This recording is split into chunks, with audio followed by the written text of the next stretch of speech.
Good morning. மாம்பழத்தோட ஆரம்பிக்கலாமா? So நான் சொன்ன அந்த ரயில்வே கேட் இதுதான். வீட்டுக்கு முன்னாடியே இருக்கும். ட்ரெயின் பாஸ் ஆகும். முன்ன என்னென்னா ஜஸ்ட் க்ராஸ் பண்ணி வரலாம். இப்போ என்னென்னா அண்டர் கிரவுண்ட் பாசிங் பண்ணியிருக்காங்க. ஸோ அதனால தான் இந்த ஷெட்டெல்லாம் போட்டிருக்காங்க. இதை போட்டதுனால வீட்டுக்கு ரொம்ப இடுக்கட்டமாயிருச்சு. வழி போக வேற. இதுதான் எங்கள் பெரியம்மா வீடு. இது ஒரு சின்ன மாட்டுக்கொட்டாய். ஸோ ஷூட் பண்ணிகிட்ருக்கிறப்ப ட்ரெயின் பாஸ் ஆச்சு. ஸோ சின்னதாக அதோட கிளிப். அண்ட் எங்கள் பெரியம்மாவோட தோட்டம் சூப்பராக இருக்கும். ரொம்ப பீஸ்ஃபுல் அண்ட் காமாக இருக்கும். பட் இப்போ போய் எக்ஸ்ப்ளோர் பண்ணவோ உங்களை காட்டவோ எங்களுக்கு டைம் இல்லை, நாங்களும் போக முடியல. அண்ட் வீட்டுக்கு மேலேயும் ஷெட்டு போட்டாங்களா, ஸோ மேலே ஆக்சுவலாக அவங்க வீட்டு மேலே சுற்றி நின்று பார்த்தா மழை நல்லா ரொம்ப அழகாக தெரியும். மவுண்டன்ஸ் எல்லாம் சூப்பராக தெரியும். இப்போ ஷெட்டு அதெல்லாம் போடவும் எல்லாமே கொஞ்சம் மறைஞ்சிருச்சு.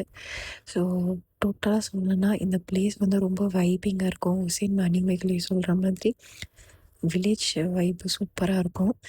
மீன்வால் ஷூட் பண்ணிகிட்ருக்கிறப்ப வீட்டில் வந்து ஒரு குட்டி ஃபோட்டோ செஷன் எங்கள் வீட்டு குட்டிக்கு போயிட்டு இருந்துச்சு. சண்டேன்றதுனால மீன் வறுவல் அப்புறமா சிக்கன் பிரியாணி பண்ணியிருந்தாங்க.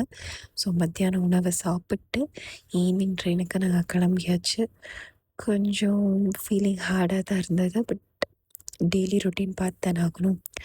ஸோ வந்தாச்சு, ட்ரெயினும் வந்தாச்சு, கிளம்பியாச்சு. அம்மாவும் தம்பியும் ஊரில் இறங்கிட்டாங்க. நான் நேராக பெங்களூருக்கு வந்தாச்சு. ரயில்வே ஸ்டேஷன்லேருந்து ரூமுக்கு ஆட்டோ புக் பண்ணி கிளம்பியாச்சு. ஸோ இன்னும் நீங்கள் என் பேஜை ஃபாலோ பண்ணலன்னா மறக்காமல் ஃபாலோ பண்ணி வச்சுக்கோங்க. அடுத்த வ்ளாகில் உங்களை நான் பார்க்குறேன். பாய்.